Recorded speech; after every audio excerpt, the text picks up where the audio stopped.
сабағыбызды баштайлы. Бүгінгі сабағымыздың темасы экинчи практикалык иш. Туздардын гидролизиси боюнча чөйрөнү аныктоо. Бүгүнкү сабагыбыздын негизги максаты туздардын гидролизи жөнүндө кеңири маалымат алабыз. Ошондой эле туздардын гидролизи боюнча практикалык ишти иштейбиз. Практикалык иш боюнча биз порошок нефть түрүндө колдонуп жүргөн чөйрөсүн аныктайбыз. Фери бир кетүүчү каражаттын жана сүрөтчү жүргөн кууланын чөйрөсүн аныктайбыз. Ал үчүн биз индикатор көрсөткүч лакмус кагазын колдонобуз. Ошондой эле сабакта силерге практикалык жеңил практикалык ишти силерге көрсөтүлөт. Андан кийин силер иштейсиңер. Практикалык жеңил билесиңер, ишин баары сезиңер. Эми бул сабакты иштөөрдөн мурун биз бир аз силерге түшүнүп кетейин. Биринчи, натрийдин хлориди кайсы убакта чөйрө нейтралдуу болот. Бул жерде силерде pH шкаласын билесиңер. Башында 7-ге чейин кычкыл, ортосу нейтралдуу, андан кийинки шылыштуу болуп эсептелет. Биринчи учур натрийдин хлориди күчтүү негиз жана күчтүү кислотадан пайда болгон. Бул болсо толук иондук теңдемеси. Бул жерде көрүп турасыңар, натрий дагы хлор дагы суунун иондору менен байланышпайт. Ошол себептен чөйрө кандай? Нейтралдуу. Экинчи учур алюминийдин хлориди начар негиз жана күчтүү кислотадан пайда болгон. Бул жерде толук иондук теңдемеси. Алюминий начар негизден пайда болгондуктан OH группасын өзүнө тартып алат экен дагы чөйрөдө суутек калат экен да чөйрө кандай болот экен? Кычкыл. Үчүнчү учур болсо натрийдин карбонаты. Бул күчтүү негиз жана начар кислотадан пайда болгондуктан кислота, суоочу кислота калдыгы суутек менен байланышат экен да чөйрөдө эмне болот экен? OH группасы. Ошол себептен чөйрө кандай болуп калат?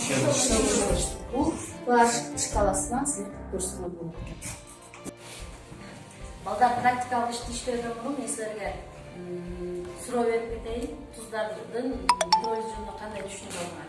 Туздардын гидролизи боюнча чөйрөнү кантип аныктайбыз балдар? Биз чөйрөнү аныктоодо индикаторлорду колдонобуз. Ал индикатор болсо бул деген көрсөткүч болуп саналат. Жана бизге белгилүү индикаторлор деген булар лакмус кагазы, метил оранж жана фенолфталеин болуп саналат экен. Ошолор өздөрүнүн түстөрүн эмне кылат? Өзгөртөт, кычкыл, шылыштуу жана нейтралдуу. Жакшы. Экинчи суроо. pH шкаласы эмне? Кантип аныктайбыз туздардын гидролизин? Кана, бул экинчи жолу чөйрөнү аныктоо үчүн pH шкаласын колдонот экенбиз. Бул жерде pH деген барабар 7 болсо нейтралдуу чөйрөдө болот. Эгерде pH кичине болсо 7ден, анда ал кислоталуу чөйрөдө болот. Эгерде pH чоң 7ден болсо, ал шылыштуу чөйрөдө деп аныктоого мүмкүн экен. Жакшы. Эми үчүнчү суроо, кайсы туздар гидролизге учурайт? Кайсы туздар гидролизге учурабайт? Кана ким жооп берет? Баарыбыз билгендей эле туздар деген бул кислота менен негиздерде нейтралдашуу реакциясынын натыйжасында пайда болот экен. Ошондуктан туздардын баардыгы гидролизге учурабайт. Кайсы туздар гидролизге учурайт? Биринчиси күчтүү негиз начар щелочь болсо, күчтүү кислота начар щелочь болсо жана начар негиз начар кислота болсо булар гидролизге учурайт экен. Көрөбүз, угабыз, тетрадыңарга жазабыз. Бүгүнкү туздардын гидролизи аныктоо боюнча биз чөйрөнү аныктайбыз. Азыр сезим жеңер да силерге чөйрөнү аныктап көрсөтүп берет. Анан силер өз алдыңарча дагы бул ишти иштейсиңер. Биз бул практикалык ишти жасоо үчүн бизге биринчи бул лакмус кагазы керек. Лакмус кагазы, нефть, фери жана коланы колдонобуз. Биз деген бул биринчи деген нефть аныктайбыз. Нефть деген биз деген ошол суу менен аралаштырып, растворун даярдап алганбыз. Биз буга биринчи лакмус кагазын салып көрөбүз. Мына балдар, мифке биз лакмус кагазын салганда бул ошол сыя көк болуп өзгөрдү. Бул деген ошол pH шкаласына койгондо мына 13-тү көрсөттү. Бул шылыштуу болуп эсептелет. Экинчи биз фериге салып көрөбүз.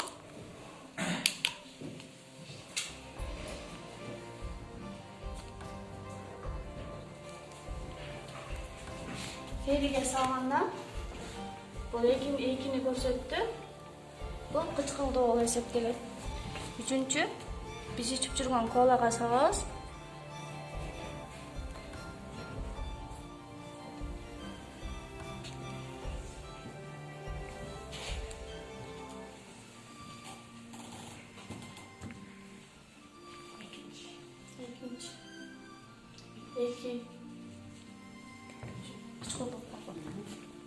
Buzdagı çöresi qanday? Кычкыл. Табышыбыз демек, туздардын гидролизин чөйрөсүн аныктоо, биз лакмус кагазы менен биз чөйрөнү эмне кылдык? Аныктап алдык. Демек карагыла, порошок үйдөгү бир кетирүүчү негизги каражаттар жана силер ичип жүргөн коланын чөйрөсү кандай экенин биз аныктадык. Демек, миф порошогунун чөйрөсү шелоштоо эстелет экен, үйдөгү фери, идиш жуучу каражаттыкы кычкыл эстелет экен. Андан ошондой эле силер күндө ичип жүргөн колаңардын чөйрөсү кандай экен? Кычкыл экен. Демек көрдүңөрбү балдар? Кычкыл силердин ашказаныңардын кычкылдуулугун жогорулатып, ар кандай ооруларды чакырат экен. Ошол себептен коланы ичүү силерге терс зыянын көбүрөөк тийгизет экен. Көрдүңөрбү? Ал эми биз үйдө тамакка кошуп жаткан туздун, натрийдин, хлоридин чөйрөсү кандай болуп атат? Нейтралдуу чөйрөнүн пайда кылган жери жок. Реакция жүргөн жери жок. Ошон үчүн биздин организмге ал терс таасирин тийгизген жери жок. Ошол себептен балдар силер ден соолугуңарды карап, өзүңөрдү чыңдап, азыркы ушул кыл заманга байланыштуу өзүңөрдүн өздүк гигиеналарды сактап, ошон менен бирге туура тамактануу керек экен. Бүгүнкү темабыз практикалык ишибиз түшүнүктүүбү? Ооба. Тапшырма ушул туздардын гидролизи деген теманы кайталап, анан практикалык иштерди толук жазып өткөрүп бересиздер. Саламатта болуңуздар.